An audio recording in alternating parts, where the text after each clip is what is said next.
and welcome to the Hardcore Soft Skills Podcast. As you know, this is Ricardo, and in each episode, you will learn how to apply a different skill with the help of an expert. We are counting to episode 100 and reviewing some of the best advice that we have heard on this podcast. The feeling that management or even team members do not realize how much we contribute to a team is something I hear often. We usually hear the advice of just put your head down, do the work, and it will be noticed. But this is rarely the case, and we just need to be more strategic about it.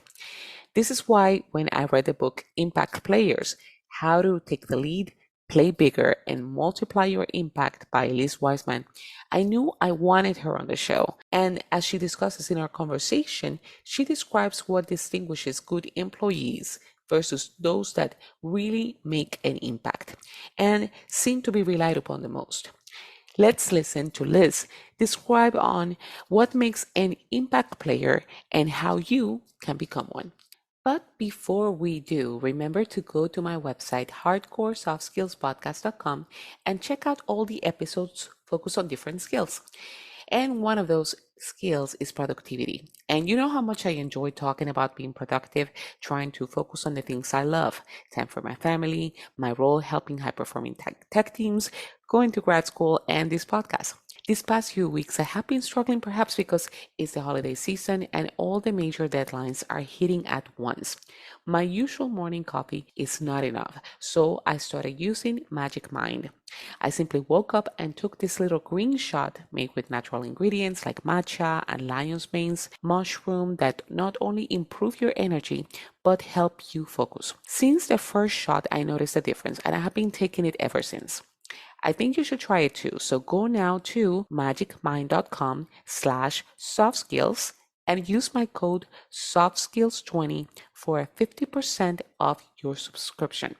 Plus, if you are in the US, you will find it in all Sprout supermarket starting in January. Now, let's listen. When it comes to that particular aspect of being an impact player, I want to address it from both perspectives of me as an employee trying to become an impact player, and then as a manager trying to build a team of impact players. Well, first let's describe what is an impact player.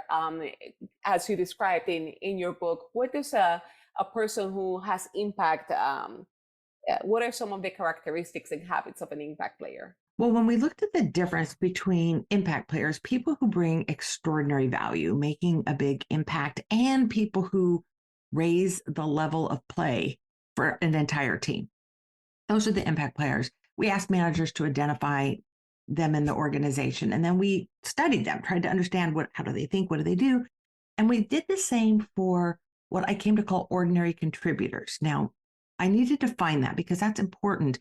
It's not a comparison against the impact players and the low performers. These are people who are doing a rock solid job. And what we found is that the ordinary contributors, they are focused, they take ownership, they are good at their job, they follow direction, they carry their weight on teams, and they look like extraordinary kinds of team members. What we began to see is that they were extraordinary in fairly ordinary times when things are stable. But what separated the impact players from the ordinary contributors was how they handled uncertainty, ambiguity, messy, chaotic situations where there's messy problems, and in those cases, the impact players, well, the ordinary contributors are doing their job, and they're doing their job well, but the impact players are doing the job that's needed. Meaning they're operating sort of heads up, looking at what's happening around them and understanding that just because something is your job doesn't mean that's what's important right now. And there could be things that really should be your job that aren't really in your job description or in the normal cadence of an organization. Your boss probably wants you to go there and do the job that's really needed. It's just how they deal with unclear roles. While others are waiting for role clarification, they're stepping up and taking charge. When unforeseen obstacles drop in their way, the ordinary contributors tend to escalate those up, where the impact players just hold on to them and they get other people helping them solve the problem. How they deal with moving targets, how they deal with unrelenting demands. These are the things that the impact players think about and do very differently. That's wonderful, establishing that difference between an impact player and a kind of high performer that does their job, and how this impact player lives in the things, the messy stuff. One thing that I keep thinking about, for example, I work in a military organization. I hear a lot in terms of like, oh, this is something above my pay grade, or this is something that, don't volunteer for things, or if not, you're going to have a lot of things coming at you.